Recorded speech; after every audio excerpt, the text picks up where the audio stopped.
এই মুহূর্তে আমরা চাইলে চায়ের দোকানে বসে চায়ের আড্ডায় বসাইতে পারতাম, ঠিক কিনা বলে? আমরা চাইলে এই সময় টিভির সামনে বসে থাকতে পারতাম, আমরা চাইলে ঘরেও বসে থাকতে পারতাম, পারতাম কিনা বলে? আর আল্লাহ তাআলা যদি আমাদেরকে চাইতে আজকে হসপিটালে শুয়ে রাখবে, আল্লাহ তাআলা পারতেন।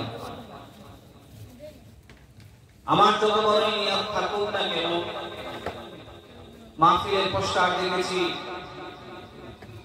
মাইকেই শুনেছি, শোনার পরে মনের মধ্যে ইস্তিহা জেগেছে মাহফিলে যাব, কিন্তু মাগরিবের সময় এমন অসুস্থতা,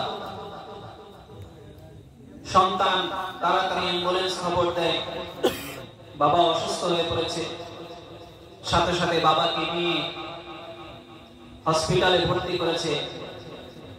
বাবা হসপিটালের বেডে বসে সে আর কোনো কথা বলতে পারে না, ওখানেই শেষ। এমনও মজলিস হয় কিনা বলেন? এমনও পরিস্থিতি হয় কিনা বলেন? আবার কত মানুষ নিয়তি করেনি,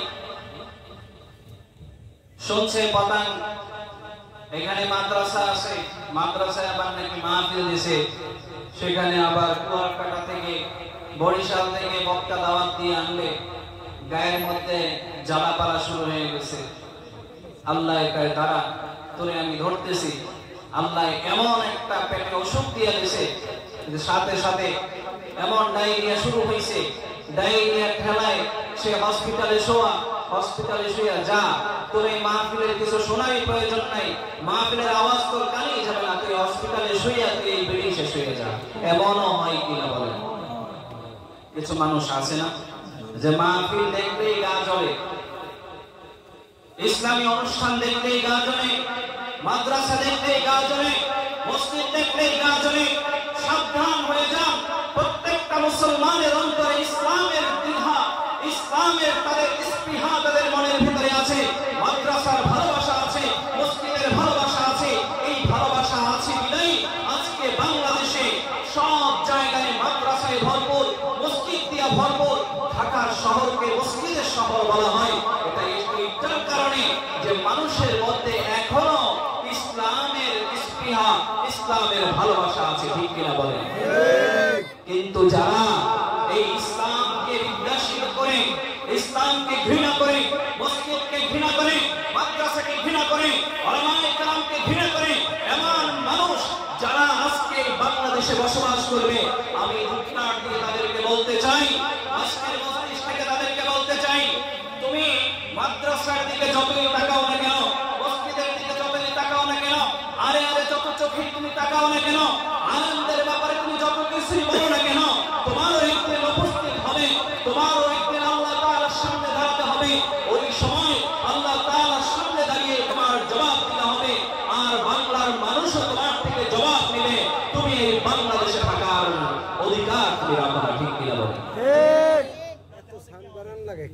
কিন্তু আলহামদুলিল্লাহ আমরা ইসলামকে ভালোবাসি, আমরা ইসলামকে ভালোবাসি বিধায় আজকে ইসলামিক অনুষ্ঠানে মাহফিলে উপস্থিত হতে পারছি, আলহামদুলিল্লাহ। মুহতারাম হাজিরিন, আমি আপনাদের সামনে পবিত্র কালামুল্লাহ থেকে কয়েকটি আয়াতে কারিমা তেলাওয়াত করেছি। আল্লাহ তাআলা চাহে তো স্বল্প সময়ের মধ্যে এই বিষয়ে কিছু তাফসীর, এই বিষয়ে কিছু বিশ্লেষণ, এই বিষয়ে কিছু কথা বলার চেষ্টা করব ইনশাআল্লাহ। আপনারা যারা এই মাহফিলে উপস্থিত হয়েছেন, এই মাহফিলে উপস্থিত হয়ে আপনারা খুশি না রাজা? খুশি। কারা কারা খুশি হাত দেখায় দেন আল্লাহ তাআলাকে।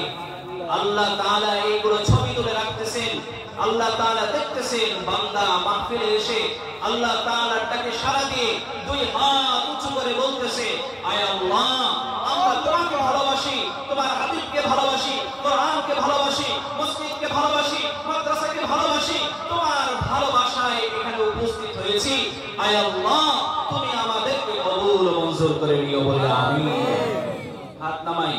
মুহতারাম হাজিরিন, পবিত্র কালামুল্লাহ থেকে যে আয়াত কারিমা আপনাদের সামনে তেলাওয়াত করেছি, এই আয়াত কারিমার মধ্যে আল্লাহ তাআলা পৃথিবীর সমস্ত জীবজন্তুকে জানিয়ে দেয়, বিশেষ করে আশরাফুল মাখলুকাত মানুষদেরকে আল্লাহ তাআলা জানিয়ে দেয়, বান্দা দুনিয়াতে আমি তোমাকে পাঠাইলাম, এই দুনিয়াতে তোমাকে আমি পাঠাইলাম স্বল্প সময়ের জন্য, স্বল্প সময়ের জন্য তোমাকে আমি দুনিয়াতে পাঠাইছি। মনে করেন আমি আপনাদেরকে বোঝাই, এটা একটা মজলিস, এই মজলিসে আমরা এসেছি স্বল্প সময়ের জন্য, স্বল্প সময়ের জন্য আসছি। কি বলেন? স্বল্প সময়ের জন্য আসছি। এই স্বল্প সময়ের জন্য এসে কেউ যদি এই জায়গায় এসে এরপরে বিভিন্ন জিনিস সাজাইতে থাকে, ধরেন বাজার থেকে কিছু ফুল কিনে নিয়ে আসলো, আইসা এরপরে এই বাসে ওই বাসে ফুলগুলো নিয়ে সাজাইলো, এরপরে নিজে যেখানে বসবে এখানে বিছনাপত্র দিয়া একটা খাট বসাইয়া, হ্যাঁ, এরপরে সুন্দর বিছানা বিছাইয়ে দিয়া নরম একটা বালিশ আইনা এরপরে সুন্দর শুয়ে থাকে আর আরো সাজাইতে থাকে। বলেন একে আপনারা কি সুস্থ মানুষ বলবেন নাকি অসুস্থ? অসুস্থ মানুষ বলবেন। কেন? আরে এখানে আসছি অল্প সময়ের জন্য, এই অল্প সময়ের জন্য এসে তোমার এত কিছু সাজানো লাগে, আমরা এটা বলবো না?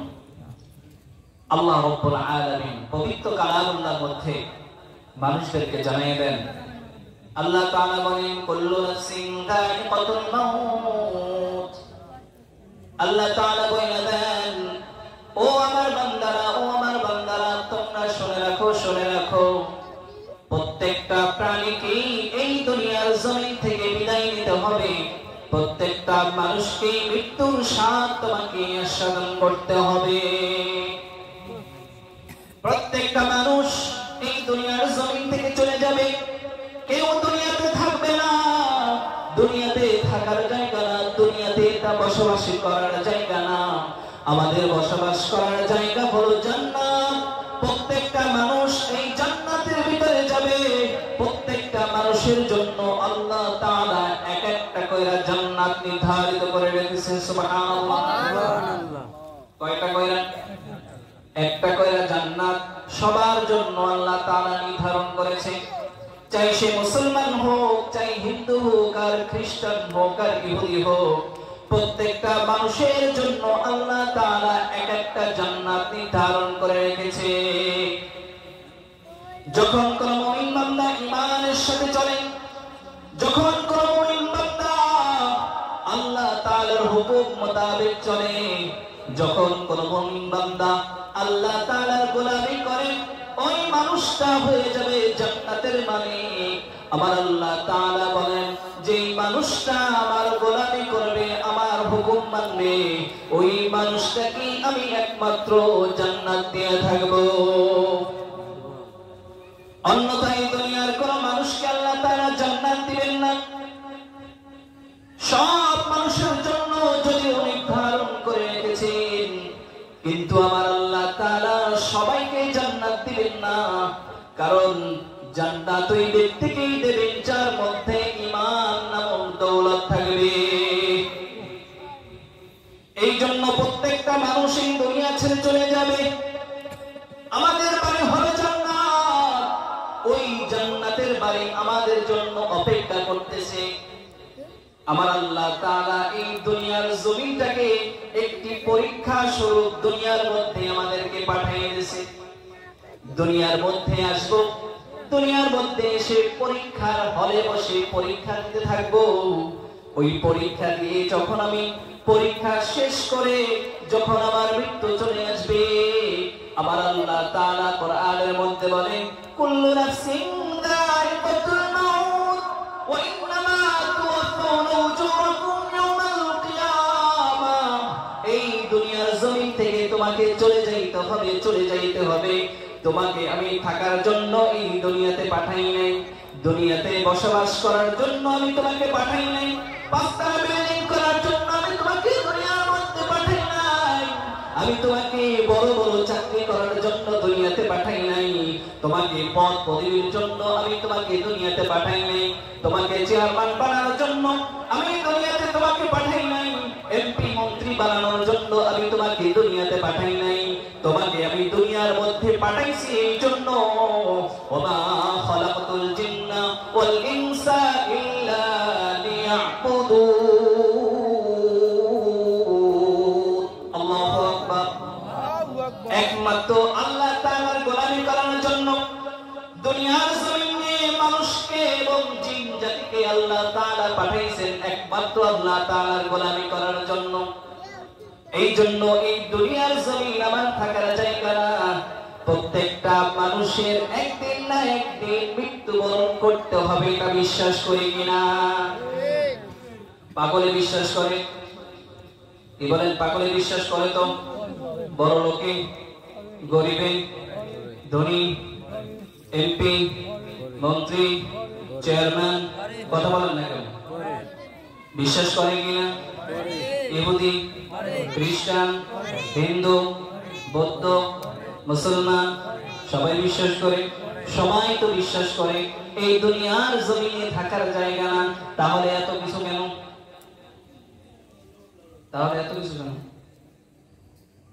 জানি দুনিয়াতে থাকা যাবে না,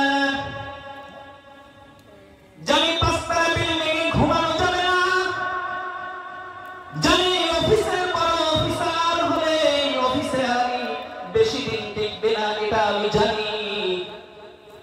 কোটি কোটি টাকার মালিক হলেও আমি এই দুনিয়ার জমিনে থাকতে পারবো না। আমার শত শত কালি জমি থাকলেও ওই শত শত কালি জমি আমার কবরে লাগবে না। আমার কবরে লাগবে মাত্র 3.5 কয়েক, মাত্র 3.5 লাগবে। দামি দামি পোশাক পরি, বড় দামি দামি বড় বড় শপিং মল থেকে আমি মার্কেট করে আনি। ঈদের মার্কেট বরিশাল শহর থেকে হবে না, ঢাকা যাইতে হবে, বসুন্ধরা সিটিতে আমার মার্কেট করতে হবে। কি বলেন? বসুন্ধরা সিটিতে আমার মার্কেট হবে না, আমার ইন্ডিয়া যাইতে হবে। ইন্ডিয়া কেন চলবে না, আমার আমেরিকা যাইতে হবে। ওইখান থেকে আমার ঈদের মার্কেট কইরা এরপরে আমার গ্রামে বৈশা ঈদ করা লাগবে, নাইলে আমার ঈদ হবে না। বলেন তো, এই বাজার থেকেও যারা বাজার করে ঈদ করেছে তাদেরও ঈদ হইছে, আর যারা ইন্ডিয়া থেকে বাজার কইরা আমেরিকা থেকে বাজার কইরাও যারা আনছে তাদেরও তো ঈদ হইছে। বলেন তো, ওই যারা আমেরিকা থেকে মার্কেট কইরা না যারা ঈদ করছে তাদের চাইতে খুশি যারা এই বাজার থেকে বাজার কইরা ঈদ করছে। কি বলেন? কারণ আমেরিকা থেকে বাজার কইরা যারা ঈদের জন্য পোশাক কিনা যারা এই দেশে বসে ঈদ করছে, বেশিরভাগ খবর নিয়ে দেখবেন তারা একটাও রোজা রাখে নাই। কি বলেন? খোঁজ নিয়ে দেখা যাবে যে একটাও রোজা রাখে নাই। অথচ রোজার আগে থেকেই প্ল্যান করতেছে যে কোথা থেকে ঈদের মার্কেট করবে।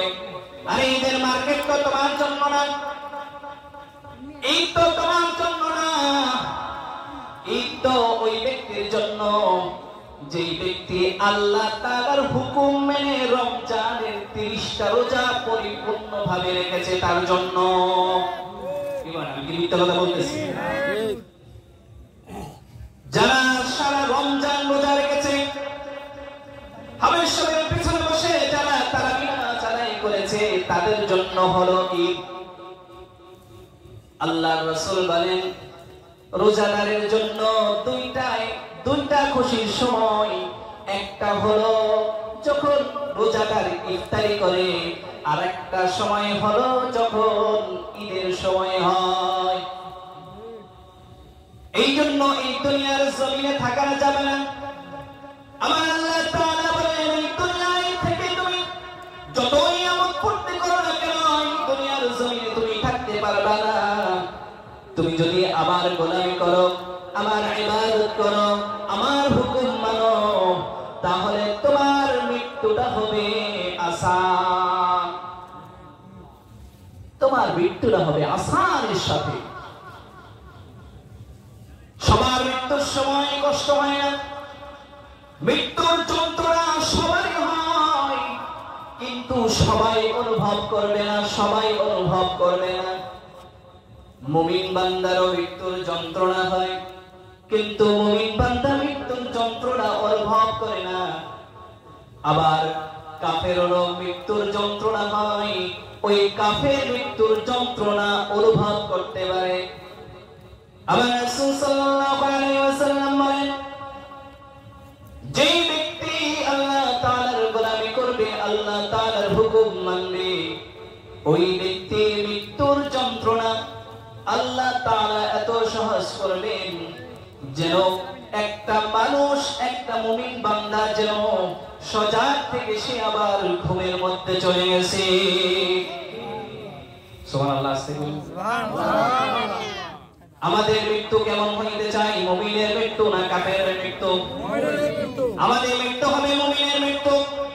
আল্লাহ তাআলার দরবারে দোয়া করা, ও আমার আল্লাহ, দুনিয়ার জমিনে তোমার কাছে আমার আবদার, এই দুনিয়ার জমিনে তোমার গোলামি করতে পারি নাই, তোমার গোলামি করতে পারি নাই, সারাদিন তোমার নাফরমানি করে, সারাদিন তোমার গুনাহ করে এই দুনিয়ার জমিনে আমি চলতেছি, আমার মৃত্যুটা তুমি কষ্ট দিও না। রাসূল বলে, মুমিন বান্দা যদি তুমি না হও, একজন গুনাহগারের মৃত্যু হবে কেমন? রাসূল বলেন যে ওই ব্যক্তির মৃত্যু হবে এত কষ্ট, একটা ছাগল যদি তার জ্যান্ত ছাগলের চামড়াকে যদি খুলে ফেলা হয় কি পরিমাণ কষ্ট হইতে পারে। আবার রাসূল বলেন যে এর চেয়েও বেশি কষ্ট হবে কাফেরের, কাফেরের মৃত্যুর সময় এর চেয়েও বেশি কষ্ট হবে। কত মানুষ মৃত্যু হয়ে যায় আমরা দেখি না, কত মানুষের মৃত্যুর সাথে সাথে হয়ে যায়, কিভাবে কষ্ট হয়, কিভাবে কষ্ট হয় আমরা বুঝি না। আব্দুর রহমান বিছানায় শুয়ে আছে, স্ত্রীও বিছানায় শুয়ে আছে। আব্দুর রহমান দেখে ঘুমের মধ্যে আজরাইল আলাইহিস সালাম সামনে চলে আসছে। আজরাইল আলাইহিস সালাম বলতেছে, ও আল্লাহর বান্দা, তোমার তো মৃত্যু ঘনিয়ে আসছে, সারা পৃথিবী খুঁজে কোন ফেরেশতা তোমার জন্য একটা নিঃশ্বাস নিয়ে আসতে পারে নাই, সারা পৃথিবী খুঁজে ফেরেশতা তোমার জন্য একটা রিজিক নিয়ে আসতে পারে নাই, তোমার জন্য আল্লাহ তাআলার দরবারে তোমার মৃত্যুর ঘটনা চলে আসছে, মৃত্যু তোমার এখনই হয়ে যাবে, তুমি একটু প্রস্তুতি নাও। কাউকে প্রস্তুতি নেওয়ার সুযোগ দেওয়া হবে, আবার কাউকে সুযোগ দেওয়া হবে না। কোন মানুষ মৃত্যুর জন্য প্রস্তুতি নিতে পারবে, আবার কেউ পারবে না। আব্দুর রহমান বিছানার মধ্যে শোয়া, স্ত্রীও বিছানার মধ্যে শোয়া। আজরাইল আলাইহিস সালাম বলে, তুমি তাড়াতাড়ি মৃত্যুর সাকরাত তোমার এখনই শুরু হয়ে যাবে। আব্দুর রহমান চোখের পানি ছেড়ে আল্লাহ তাআলার দরবারে বলে, আল্লাহ আমাকে আর একটু সময় দাও, একটা দিন সময় দাও, তোমার গোলামি করব, তোমার হুকুম মানব। সারা জিন্দেগি তোমার গোলামি করতে পারি নাই, নবীর সুন্নাত তরিকায় চলতে পারি নাই, নবীর দাড়ি রাখতে পারি নাই, নবীর সুন্নাত পোশাক পরতে পারি নাই, নবীর সুন্নাত টুপি পরতে পারি নাই। ওগো আল্লাহ, আর একটা মিনিট সময় দাও, একটা দিন সময় দাও, একটা ঘন্টা সময় দাও, আমি তোমার হুকুম মেনে তোমার কালিমা পড়ে পরিপক্ক ইমানদার হয়ে আমি তোমার দরবারে হাজিরা দেব। আল্লাহ তাআলা ডাক দিয়ে কয়, ওগো বান্দা, তোমাকে 20 বছর, 30 বছর, 50 বছর, 60 বছর তোমাকে সময় দেওয়া হইল, আমি তোমাকে কত সতর্ক করলাম। মসজিদের ইমাম সাহেব সতর্ক করেছে, আলেমরা সতর্ক করেছে, হাদিস শুনিয়েছে, কোরআনের আয়াত শুনিয়েছে, মাহফিলে গিয়েও শুনেছো, কিন্তু কোনো আমল করো নাই। ওগো বান্দা, আজকে তোমার আর কোনো সময় নাই। আজরাইলকে বলবে, ধর আর ধর, ওরে ধইরা তাড়াতাড়ি আমার কাছে নিয়ে আস, আমার দরবারে ওকে হাজির কর, ওর জানটা আমার কাছে দে। ওর সারা জিন্দেগি আমাকে জ্বালাইলো, সারা জিন্দেগি আমার গোলামি করে নাই, আমার নাফরমানি করে আমাকে বিরক্ত করেছে, দুনিয়ার মানুষের উপরে জুলুম করেছে, অত্যাচার করেছে, আমার গোলামি করে নাই, মসজিদে যায় নাই, মসজিদে নামাজ পড়ে নাই, রোজা রাখে নাই, হজ করে নাই, যাকাত দেয় নাই। ওগো ফেরেশতা, ওগো আজরাইল, ওকে তাড়াতাড়ি ধরো, ওর জানটা কবজ করে সাথে সাথে আমার কাছে নিয়ে আসো। ওর আযাব আমি প্রস্তুত করে রেখেছি, আমার আযাব বড় কঠিন। আল্লাহ তাআলা বলেন, আমার আযাব বড় শক্ত, ওকে নিয়ে আসো, তাড়াতাড়ি নিয়ে আসো, ওকে আমি আযাবের ভিতরে গ্রেফতার করব। আজরাইল আলাইহিস সালাম আব্দুর রহমানকে সে তাড়াতাড়ি জান কবজ করার চেষ্টা করে, রূহকে এইদিকে দৌড় দেয়, রূহ শরীরের এক জায়গায় থেকে আরেক জায়গায় দৌড় দেয়, আবার আরেক জায়গায় থেকে আরেক জায়গায় দৌড় দেয়। আজরাইল আলাইহিস সালাম পায়ের দিক থেকে ফেরেশতাদেরকে বলে, পায়ের দিক থেকে ওকে চাপা দিতে থাক, পায়ের দিক থেকে চাপা দিতে থাকে, চাপা দিতে দিতে দিতে দিতে তার জবান থেকে, তার মুখ থেকে, কখনো কখনো তার জবান থেকে এমন আল্লাহ তাআলার নাফরমানি করার কিছু শব্দ দিয়া আল্লাহ তাআলা তার জানকে কবজ করে নেয়। সুবহানাল্লাহ, নাউজুবিল্লাহ। আব্দুর রহমান আজরাইল আলাইহিস সালাম তার জান কবজ করে ফেলল, পাশে স্ত্রী শোয়া, স্ত্রী কিন্তু কিছুই টের পায় নাই, অথচ আব্দুর রহমানের জানে জান নাই, তার শরীরটা এখন আব্দুর রহমান আর নাম নাই, হয়ে গেছে আব্দুর রহমানের লাশ। আব্দুর রহমান বিছানার মধ্যে শোয়া, স্ত্রী সকালবেলা ওঠে, স্ত্রীকে বলে, স্ত্রী স্বামীকে ধাক্কা দিয়ে বলে, ওগো স্বামী ওঠো, তোমার অফিসের সময় হয়ে গেছে, তুমি তাড়াতাড়ি ওঠো, তাড়াতাড়ি ওঠো, তোমার অফিসের সময় হয়ে যাইতেছে, তোমার জন্য আমি খাবার রেডি করেছি। আব্দুর রহমানকে ধাক্কা দেয়, আব্দুর রহমান আর সাড়া দেয় না, আব্দুর রহমান পরপারে আল্লাহ তাআলার ডাকে সাড়া দিয়ে চলে গেছে। ওদিকে স্ত্রী কোনো টের পাই নাই, অথচ তার এত বেশি কষ্ট হলো, এত বেশি কষ্ট হলো। আবার রাসূল বলেন, মৃত্যুর যন্ত্রণা এত বেশি, এত বেশি, পৃথিবীর এত পিপাসার্ত মানুষ হয় না, মৃত্যুর সময় যেই পরিমাণ মানুষের পিপাসার্ত হয়, আল্লাহর হাবিব বলেন, সমুদ্রের সমস্ত পানিগুলাও যদি তার বুকের ভিতরে ঢেলে দেওয়া হয়, তার জবানে, তার মুখে যদি ঢেলে দেওয়া হয়, মৃত্যুর যন্ত্রণার সময় ওই পিপাসা মিটাইতে পারবে না। সুবহানাল্লাহ, মৃত্যুর যন্ত্রণা এত বেশি। মুমিন বান্দার মৃত্যু এত কষ্টের হয় না, কাফেরের মৃত্যু এত কষ্টকর।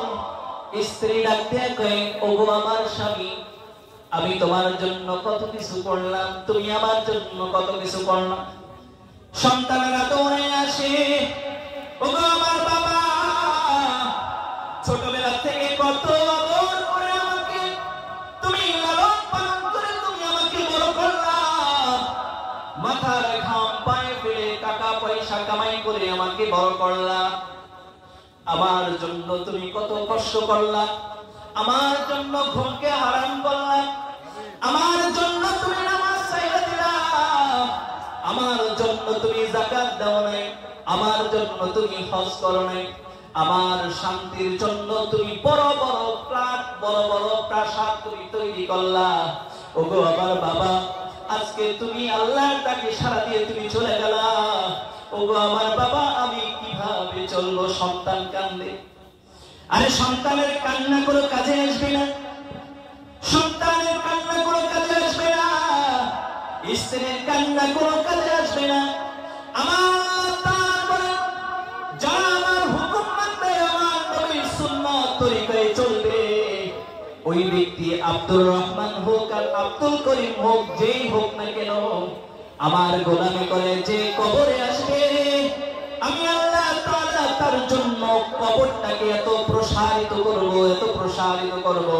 আমার আল্লাহ তাআলা বলেন, চক্ষুর দৃষ্টি যত দূর পর্যন্ত যাবে, তার কবরটার 3.5 হাত থাকবে না, তার কবরটা প্রসারিত হয়ে সেই পরিমাণ বড় হয়ে যাবে।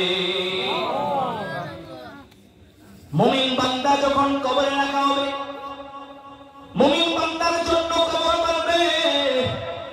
ও মুমিন বান্দা, পৃথিবীর মধ্যে যত মানুষ ছিল সমস্ত মানুষের চেয়ে তুমি আমার কাছে ভালো মানুষ ছিলা। আজকে তুমি আমার কাছে আসছো, তুমি আমার মেহমান, তোমার মেহমানদারি করানোর ব্যবস্থা করার দায়িত্ব হলো আমার। কবর সাথে সাথে এত বড় হয়ে যায়, কবর আল্লাহ তাআলার হুকুমে প্রসারিত হয়ে জান্নাতের একটি বাগান হয়ে যায়। মুমিন বান্দাকে যখন কবরে রাখা হয়, কোরআন বলে, হাদিস বলে, ওই কবর আর কবর থাকে না। কবরে রাখার সাথে সাথে কোরআন নামক একটি পাখি, হাদিসের মধ্যে আসে সূরাতুল মুলক যারা প্রতিদিন তেলাওয়াত করবে, তাবারাকাল্লাযী বিয়াদিহিল মুলক ওয়া হুয়া আলা কুল্লি শাইইন কাদির।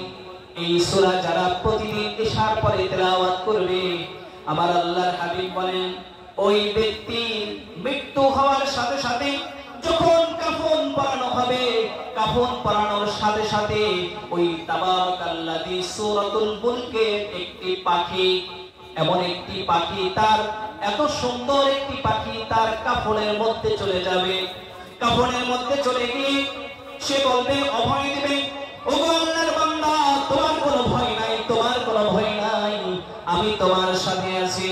বান্দার দাফনের ব্যবস্থা হয়, বান্দার কাফনের ব্যবস্থা হয়, বান্দাকে দাফন করতে নিয়ে যায়, কবরে রাখা হয়।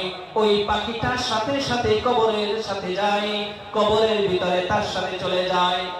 মানুষ যখন তাকে কবরে রেখে উপরে একটা সামিয়ানা দিয়ে দেয়, বাঁশের চালনি দিয়ে তাকে ঢেকে দেয়, এরপরে পলিথিন দিয়ে মাটি চাপা দেয়া যখন সবাই চলে আসে, সন্তান চলে আসে, স্ত্রী চলে আসে, পিতা চলে আসে, মাতা চলে আসে, শ্বশুর শাশুড়ি সবাই চলে আসে, সবাই কাঁদতে কাঁদতে ঘরে চলে আসে, কবরের পাশে কেউ থাকে না। থাকে না?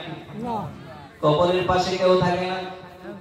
বাবাকে কত মহাব্বত করি, সন্তানকে কত মহাব্বত করি, মাকে কত মহাব্বত করি, স্ত্রীকে কত মহাব্বত করি, স্বামীকে কত মহাব্বত করি। যতই মহাব্বত করি না কেন, এই পৃথিবীতে এমন কেউ নাই যে কবরের পাশে সে 24 ঘন্টা বসে থাকবে। থাকে না? থাকে নাকি? আপনাদের এলাকা মনে হয় থাকে? থাকে না? আমাদের এলাকায় থাকে না। কেমনে থাকবে? আমার আল্লাহ তাআলা তো ওই সিস্টেম বানান নাই। কবর দেখলে অনেকের ভয় লাগে। আরে কবর দেখলে ভয় লাগবে কেন? কবর দেখলে তো চিন্তা আসার কথা, ওই কবরে আমারও যাইতে হবে, আমারও থাকতে হবে। হযরত উসমান রাদিয়াল্লাহু তাআলা আনহু যখন কবরের পাশ দিয়ে হাঁটা যাইতেন, আল্লাহর সাহাবী, আল্লাহর রাসূলের সাহাবী হযরত উসমান গনি রাদিয়াল্লাহু তাআলা আনহু এত বেশি কান্না করতেন, সমস্ত মানুষ জিজ্ঞাসা করে, ও আল্লাহর খলিফা, ও নবীর খলিফা, ইসলামের খলিফা, আপনি এত বড় মানুষ, আপনি তো কোরআন পড়লে এত কান্না করেন না, আপনি তো সন্তান মারা গেলে এত কান্না করেন না, আপনি তো নামাজে দাঁড়াইলে এত কান্না করেন না, কবরের পাশ দিয়ে হাঁটা গেলে আপনি এত কান্না করেন কেন? হযরত উসমান রাদিয়াল্লাহু তাআলা আনহু বলেন, ওগো মানুষ, তোমরা জেনে রাখো, দুনিয়ার এই সব মানুষ যখন চলে যাবে, মানুষের আরেকটা জিন্দেগি শুরু হবে, আলমে বারজাখ। ওই আলমে বারজাখে যখন মানুষ যাবে, ওই জায়গাটা হলো আসল। ওই যত বড়ই সফর হোক না কেন, প্রথম সফর, প্রথম ঘাঁটি হইল এই কবর। এই কবরে যে মাপ পাইবে, প্রত্যেকটা ঘাঁটিতে সে মাপ পাইয়া যাইবে। আর এই কবরে যে আটকা পড়বে, প্রত্যেকটা ঘাঁটিতে সে আটকা পড়িয়া যাইবে। এই জন্য হযরত উসমান রাদিয়াল্লাহু তাআলা আনহু সব সময় কবরের পাশ দিয়ে হাঁটা গেলে কান্না করতেন। তো সন্তান কবরে রেখে আসে, স্বামী কবরে রেখে আসে, স্ত্রী কবরে রেখে আসে, কবরের পাশে কেউ থাকে না। যখন কবর চাপা দিয়া, মাটি চাপা দিয়া যখন চলে আসে, ওই কোরআন তাবারাকাল্লাযী বিয়াদিহিল মুলকু ওয়া হুয়া আলা কুল্লি শাইইন কাদির এই সূরা যে পড়বে, তার জন্য যে পাখিটা নির্ধারণ হবে, যে পাখিটা আল্লাহ তাআলা নির্ধারণ করে দিবে, ওই পাখিটা তাকে ঢেকে এমন ভাবে রাখবে। আল্লাহ তাআলা যে কবরের ভিতরে দুইজন ফেরেশতা নির্ধারণ করে দিয়েছেন, যে দুইজন ফেরেশতা কবরের ভিতরে এসে আল্লাহ তাআলার হুকুমে তিনটা প্রশ্ন করবে, মান রব্বুকা ওয়া মান দীনুকা ওয়া মান নাবিয়ুকা, তোমার রবকে, তোমার নবীকে, আর তোমার ধর্ম কি ছিল। যে ব্যক্তি আল্লাহ তাআলার গোলামি করবে ওই ব্যক্তি একমাত্র উত্তর দিতে পারবে রব্বি আল্লাহ, আমার রব হলো আল্লাহ। আমার রবকে, আমার রবকে, আমার রব হলো আল্লাহ। সাথে সাথে প্রশ্নের উত্তর দিয়ে দিবে, বলবে তোমার ধর্ম কি ছিল, বলবে যে ইসলামের পথে চলেছে, সে বলবে আমার ধর্ম হলো ইসলাম। আবার একটা ছবি দেখায় বলবে, নবী আলাইহিস সালামের ছবি দিয়া দেখাইবে, এই যে ছবিটা দেখতেছো, দেখো দেখো দেখো, এই ছবিটা চিনো নাকি? আল্লাহ তাআলা মুমিন বান্দাকে এমন ভাবে পরিচিত করে দিবে, এমন ভাবে পরিচিত করে দিবে, যেমনি ভাবে আকাশের চাঁদ দেখলেই বলতে পারে এটা চাঁদ। কি বলেন, আকাশের চাঁদ দেখলে এটা কি সূর্য মনে হয়? সূর্যকে কি চাঁদ মনে হয়? চাঁদ মনে হয় না। সূর্যকে সূর্যই মনে হয়, চাঁদকে চাঁদই মনে হয়। আমার আল্লাহ তাআলা এমন ভাবে তার জেহেনে ঢেলে দিবে, আমার আল্লাহ তাআলা জেহেনে এত সুন্দর ভাবে চিনে দেবে, বলবে এই যে ছবি দেখতেছি, এই ছবি যাকে আমি মহব্বত করি, যার মহব্বতে আমি সারা জিন্দেগি পাঞ্জাবি পরেছি, যার মহব্বতে আমি টুপি ছাড়ি নাই, যার মহব্বতে আমি দাড়ি কাটি নাই, যার মহব্বতে আমি যার সুন্নাত ছাড়ি নাই, এমন মহব্বতের মানুষকে কি আবার চেনা যায় না? কি বলো কি বলো, এ তো আমার নবী, তোমার নবী, রহমতের নবী, রাহমাতুল লিল আলামিন মুহাম্মাদুর রাসূলুল্লাহ সাল্লাল্লাহু আলাইহি ওয়াসাল্লাম। ওই মদিনাতে যাইতে মন চায়, ওই মদিনা যাইতে মন চায়। আবার নবী কবরের ভিতরে চলে আসবে, আবার নবী এমন সুন্দর ছবি দেখিয়ে দেবে। এই জন্যই তো বলে, যখন নবী আলাইহিস সালাম যদি ওই মদিনায় বসে আমাদেরকে যদি প্রোডাক্ট দিতেন, বেশি থেকে বেশি যদি দুরূদ পড়ি, ওই দুরূদ পড়লে আমার নবী স্বপ্ন যদি দেখাইয়া দেবে। সুবহানাল্লাহ। বেশি থেকে বেশি যদি দুরূদ পড়ি, তাহলে আমার নবী স্বপ্ন যদি দেখাইয়া দেবে।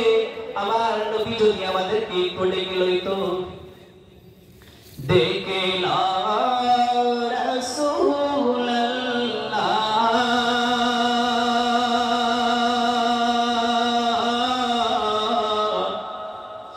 রওজা পাকের কিনারে,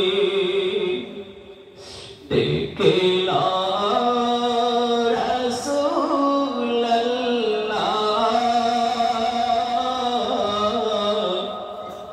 রওজা পাকের কিনারে, আমি কেঁদে কেঁদে হই গো সারা,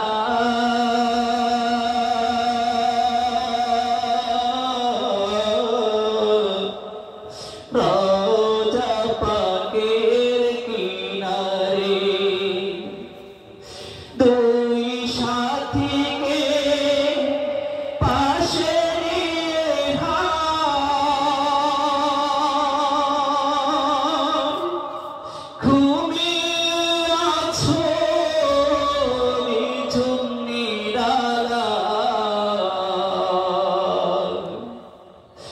দুই সাথীকে পাশে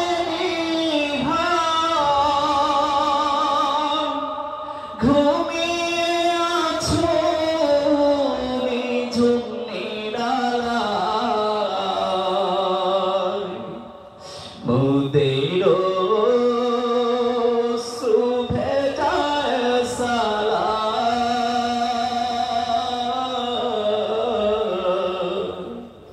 মোদের শুভে যায় সালাম।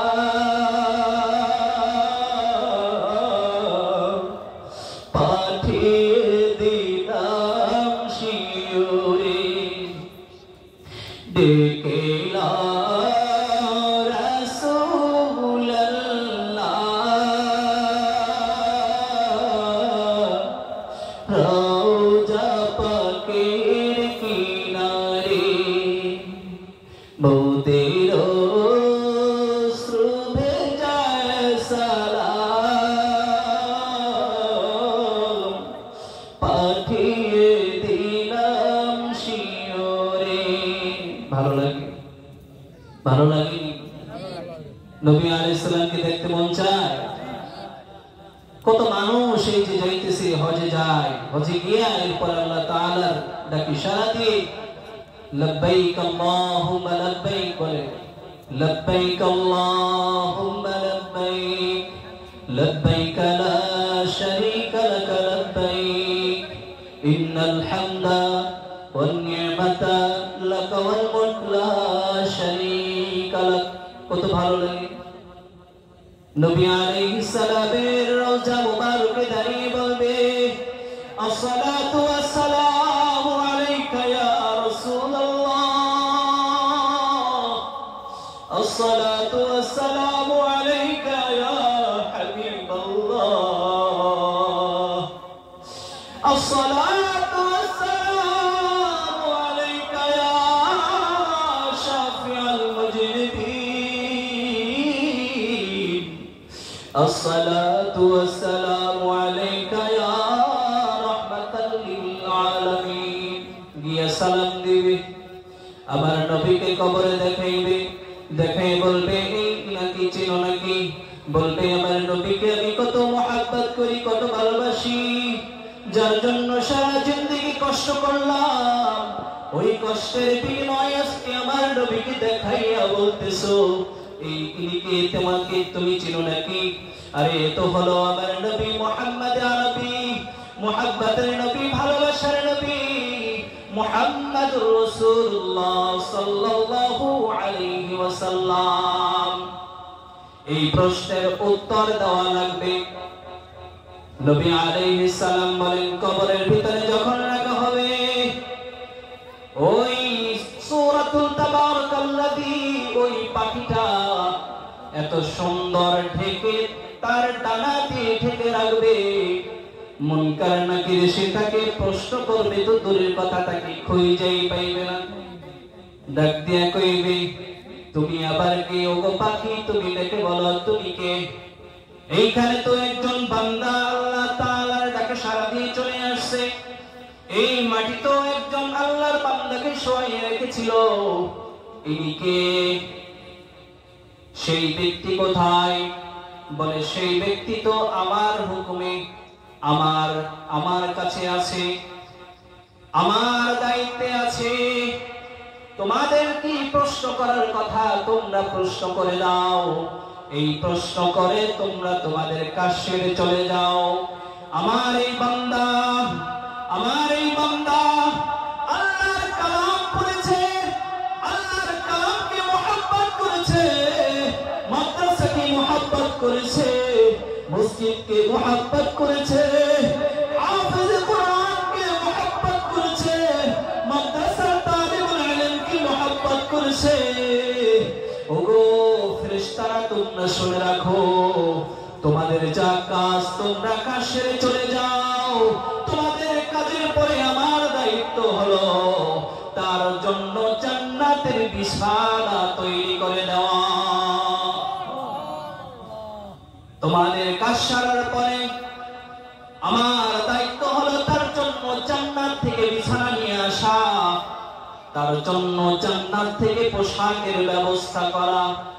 সুবহানাল্লাহ, আস্তে কম, আরো আস্তে কম, সুবহানাল্লাহ। আমাদের বাঙালি এমন অবস্থা হয়েছে, আস্তে কইতে গেলে জোরে কয়, কি কম? আস্তে কইতে গেলে জোরে কয়, কত উল্টা। আল্লাহ কয় এক রকমের, আমরা কই আরেক রকম। কি কম? আল্লাহ কইছে নামাজ পড়তে, আর যখন আযান হয় তখন উল্টা করে। বাজারের মধ্যে দাঁড়াইয়া আছে, আযান হইছে, তো রাস্তা তো এইদিকে, তা এইদিকে আয় না, ওই দিকে যায়, ব্যারিকেডের দিকে যায়। কি বলে? সুবহানাল্লাহ। আর জোরে বলি সুবহানাল্লাহ, আর জোরে বলি সুবহানাল্লাহ। ঘুমে ধরছে কার কার? ঘুমে ধরছে নাকি? তাকবীর দি তাহলে, নারে তাকবীর, নারে তাকবীর। আল্লাহু আকবার। এই তাকবীরের ধ্বনিতে কাফেরের মসনদ কাঁপে, বলি সুবহানাল্লাহ। এই যে সুবহানাল্লাহ বলতেছি, এটা কি লস আছে নাকি? প্রত্যেকটা সুবহানাল্লাহর বিনিময়ে আমার হাবিব বলেন, একটা সুবহানাল্লাহ বললে জান্নাতের ভিতরে আমার আল্লাহ তাআলা একটা গাছ, বিশাল গাছ তৈরি করে দেয়। সুবহানাল্লাহ। আবার হয়ে গেছে একটা গাছ। সুবহানাল্লাহ। কেমন গাছ? কেমন গাছ?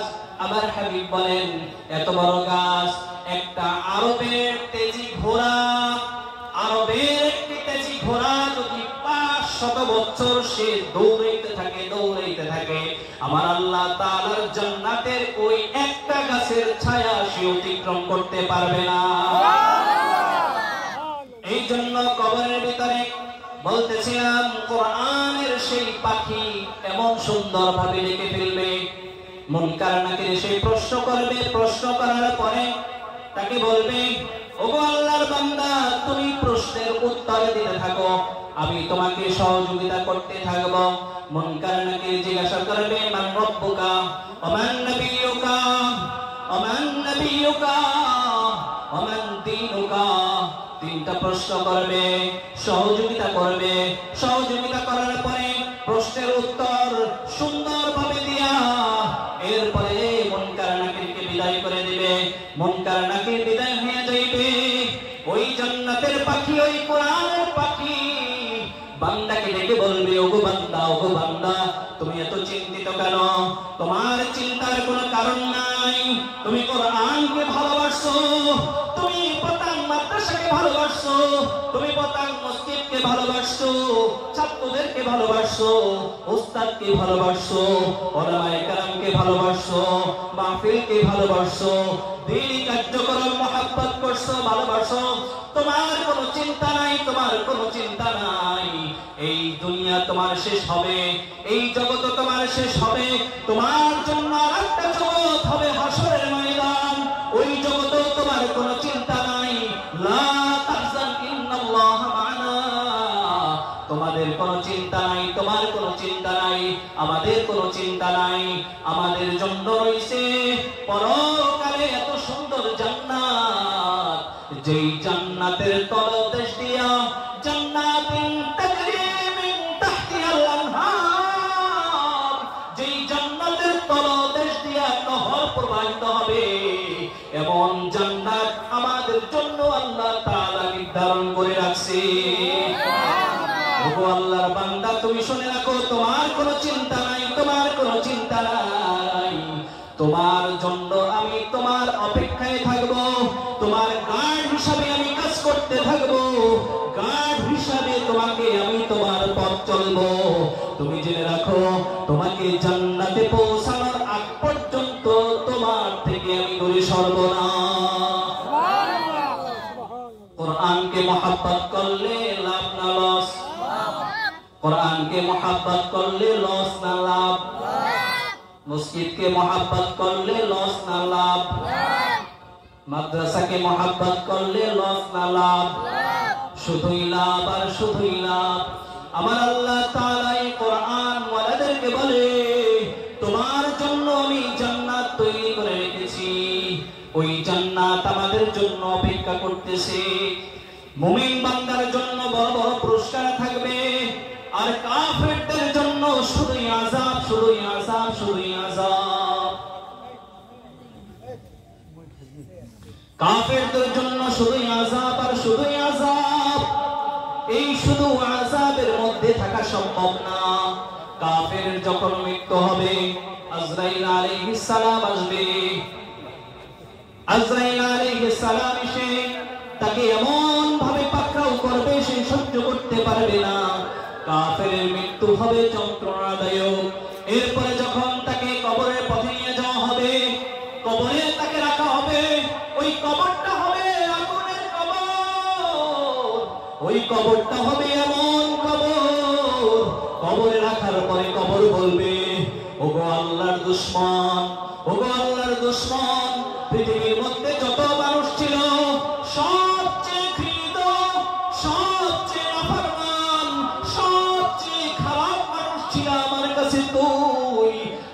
তুই আমার কাছে আসছো, তোর কোনো উপায় নাই। কবর বলবে ধর আরে ধর। মুনকার নাকির আসবে, মুনকার নাকির এসে তাকে প্রশ্ন করবে মান রব্বুকা ওয়া মান নাবিয়ুকা ওয়া মান দীনুকা। প্রশ্ন করবে তিনটা প্রশ্নের কিছুই উত্তর দিতে পারবে না। সে শুধু বলবে লা আদ্রি লা আদ্রি, আমি কিছুই জানি না, আমি কিছুই জানি না। হায় হায়, আমার কি অবস্থা হবে। কবর তাকে বলবে তুই আজকে আমার ব্যবহার দেখতে পাবি। কবর তাকে এমন ভাবে চাপ দিবে, এমন ভাবে চাপ দিবে। আল্লাহর রাসূল বলেন হাতের আঙ্গুল এক হাত আরেক হাতের সাথে, এক আঙ্গুল আরেক আঙ্গুলের সাথে ঢুকে যায়। আল্লাহর হাবিব বলেন কবর তাকে এমন ভাবে চাপ দিবে, এমন ভাবে চাপ দিবে, এক পাজরের হাড়টি আরেক পাজরের সাথে ঢুকে যাবে। কবরবাসী যিনি হবে কাফের ব্যক্তি, সে চিল্লাইতে থাকবে, চিল্লাইতে থাকবে, কোনো উপায় থাকবে না, কোনো সাহায্যকারী পাইবে না, কোনো সাহায্যকারী থাকবে না। আল্লাহ তাআলা কবরের মধ্যে সাপ বিচ্ছু নিযুক্ত করে দিবে। ফজরের নামাজ ত্যাগ করার কারণে তাকে একটা সাপ নিযুক্ত করবে, ওই সাপ তাকে দংশন করতে থাকবে। ফজরের নামাজ ত্যাগ করার কারণে ফজর থেকে জোহর পর্যন্ত তাকে দংশন করতে থাকবে। আবার জোহরের নামাজ ত্যাগ করার কারণে জোহর থেকে আসর পর্যন্ত তাকে দংশন করতে থাকবে। আসরের নামাজ ত্যাগ করার কারণে আসর থেকে মাগরিব পর্যন্ত তাকে দংশন করতে থাকবে। মাগরিবের নামাজ ত্যাগ করার কারণে মাগরিব থেকে এশা পর্যন্ত তাকে দংশন করতে থাকবে। এশার নামাজ ত্যাগ করার কারণে এশা থেকে ফজর পর্যন্ত তাকে দংশন করতে থাকবে। ওগো আল্লাহর বান্দা, আল্লাহর গোলাম, ওই শাস্তি তুমি পোহাইতে পারবা না। ওই সাপ যদি দুনিয়ার মধ্যে একটু নিঃশ্বাস ফেলতো, আমার হাবিব বলেন এই দুনিয়ার জমিনে আর কোনো ঘাস জন্মাইতো না, এই দুনিয়ার জমিনের যে ঘাস কোনো ফল তুমি আর পাইতা না। এমন বিষাক্ত সাপ যদি দুনিয়ার মধ্যে একটু নিঃশ্বাস ফেলতো, দুনিয়ার জমিনের যত পানি আছে পানিগুলা তিতায় মিশ্রিত হয়ে যাইত, দুনিয়ার মানুষ আর বেঁচে থাকতো না, সব মরে যাইত। ওই সাপ ওই বিশ্ব কবরের ভিতরে থাকবে। ওগো আল্লাহর বলে আল্লাহর বান্দা, ওই কবরের শাস্তি তুমি পোহাইতে পারবা না, ওই কবরে যাওয়া সম্ভব না, ওই আযাব সহ্য করা সম্ভব না। আমার হাবিব বলেন ওগো আল্লাহর বান্দা, তুমি যে এই দুনিয়ার জমিনে আছো, দুনিয়ার জমিনটা তোমার জন্য পরীক্ষা স্বরূপ। এই দুনিয়ার জমিন তুমি ফালাইয়া দিও না, এই দুনিয়ার জমিনে থেকে তুমি অবহেলায় কাটাইও না। আমার আল্লাহ তাআলা সূরা মুলকের মধ্যে বলেন তাবারাকাল্লাযী বিয়াদিহিল মুলক ওয়া হুয়া আলা কুল্লি শাইইন কাদির আল্লাযী খালাকাল মাউতা ওয়াল হায়াতা লিয়াবলুয়াকুম আইয়ুকুম আহসানু আমালা।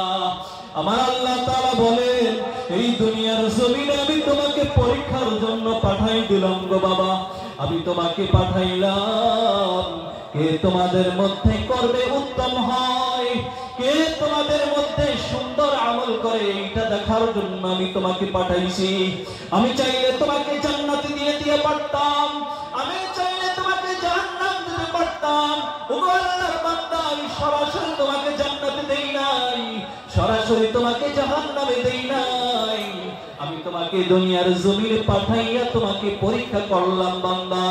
ওই কবরের আযাব তুমি সহ্য করতে পারবা না, কতদিন তোমাকে ওই আযাব সহ্য করা লাগবে তা তুমি জানো না। 40 দিন নাকি 40 বছর নাকি 40 কোটি বছর, ওটা একমাত্র আল্লাহ তাআলাই জানে। ওই কবরের জীবনটা অনেক বড়, কবরের জীবনটা অনেক বড়, ওই কবরে আমার থাকা লাগবে। এখন নামাজ না পড়ে তুমি ঘুমাইয়া থাকো, ওরে কবরে তুমি 40,000 বছর তুমি ঘুমাইতে পারবা। তুমি এখন ঘুমের জন্য ফজর কাজা করে দাও, তুমি কাজের জন্য জোহরের নামাজ কাজা করে দাও, তুমি চায়ের আড্ডায় বসে আসর মাগরিব কাজা করে দাও, তুমি গল্পে বইসা, তুমি জুয়া খাইলা, তুমি মদ খাইয়া, তুমি আল্লাহর নাফরমানি কইরা ঈশা তুমি কাটাইয়া দাও। ও ওগো আমার বান্দা তুমি শুনে রাখো, ওই কবরের আযাব সহ্য করার মতো শক্তি তোমার মধ্যে নাই।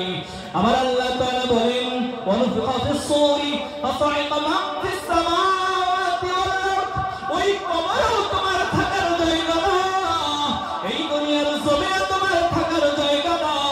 তুমি দুনিয়ার জমিনে ভালোবাসা থাকার জন্য, ভালোভাবে থাকার জন্য তুমি কত কিছুই করলা। এই পাঁচতলা বিল্ডিং তোমার থাকবে না, বড় বড় প্রেসার তোমার থাকবে না, এই দুনিয়ায় তুমি থাকতে পারবে না। তোমার জন্য আরেকটা জিন্দেগি শুরু হবে, সেই জিন্দেগিটা হলো আলামে বারযাখ। তোমার আরেকটা জিন্দেগি হলো আখিরাত, ওই আখিরাতে তোমাকে যাইতে হবে। কবরের জিন্দেগি শেষ হওয়ার পরে ফেরেশতা আল্লাহ তাআলা নির্ধারণ করে দিয়েছেন, ইসরাফিল আলাইহিস সালাম আল্লাহ তাআলার সিংহা নিয়ে মুখে নিয়ে বসে আছে। আল্লাহ তাআলার যখন হুকুম হবে, সাথে সাথে ইসরাফিল আলাইহিস সালাম সিংহায় ফুৎকার দিয়ে দুনিয়ার সব কিছু তুলার সাথে উড়াইয়া দেবে। আল্লাহ তাআলা বলেন ওয়ানফিখা ফিস-সূরি ফাসাইকা মান ফিস-সামাওয়াতি ওয়াল-আরদ। আমার আল্লাহ তাআলা বলেন যখন ইসরাফিল আলাইহিস সালাম সিংহায় ফুৎকার দেবে, ওই সিংহায় ফুৎকার দেওয়ার সাথে সাথে আসমান এবং জমিনগুলো ফেটে চুরমার হয়ে যাবে, তুলার মতন উঠতে থাকবে, তোলার মতন উঠতে থাকবে।